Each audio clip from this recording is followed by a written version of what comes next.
Hey guys, kain na tayo. Ito na po ang aking kulang-kulang na pakbet. Ayan, kulang ng ingredients lang to guys.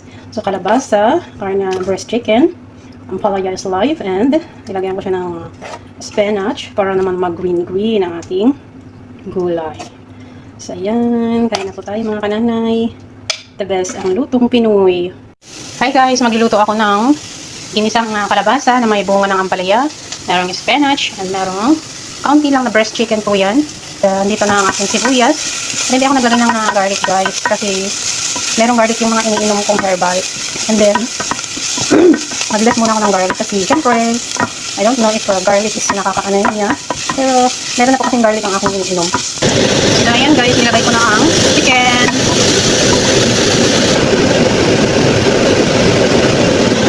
Lagyan na natin ang kalabasa.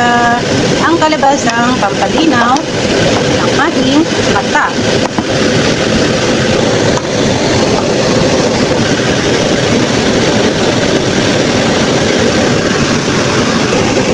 Yan. Hindi siya pakbet. Gusto ko lang malaki yung ampalaya para matigas siya na kaya hinaya ko yung overcook.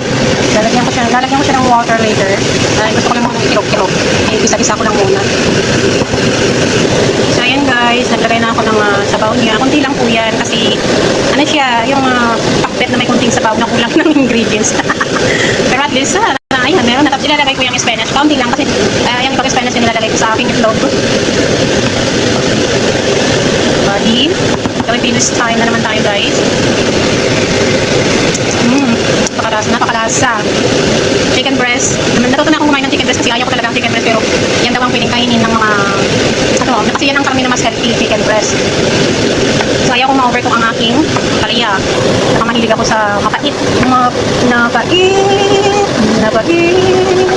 Napait makasuka. Karga na natin ang aking spinach. Ang ampo ng ampalaya ayaw kong na-overcook. And this is only the sabaw. Ayaw ko yung maraming sabaw. So ayan ang aking pinito yung biningbing or sinabawang pakbet. Whatever. The important is the lasang Pinoy. Ayan guys. Kasi yan ang gusto ng aking tiyan. Ampalaya is live. Mahilig ako sa ampalaya guys. Yan sa dalaga ako or dalagin din ganyan. Gusto ko lang ng ampalaya. Buong ng ampalaya lang. Kahit napakapait guys. Kain na guys. Thank you Lord. Ako'y nag-pray na. Wala tayong ano pang kulang sa pakbet. Sitaw. May manok na yan. Ang sinubstitute ko na lang sa sitaw is hindi pa ako nag-aalam ang pagpinakbet. Pakbet Ilocano tayo. Yan, nabigyan ko siya ng konting sabaw. Thank you Lord for everything. Ang ganda yung lakot ito. Gawa na ako. Try nga natin itong pumpkin na binili ko dyan sa baba. Hindi siya lusa. Masarap siya guys. Siguro magkakaiba sila sa mga binibili ng alaga ko. Kasi yung mga binibili ng alaga ko na nilalagay sa oven is ang tawag doon. Parang sa Ilocano lusa ba? Ang sarap niya. Paraya. Buong na ang paraya. Ang paraya is life. Nung bata ako, sugba ko yan.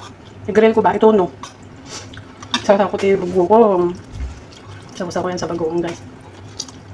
Bagoong Ilocano, dilis. Bagoong Tagalog, alamang. Kanin bro.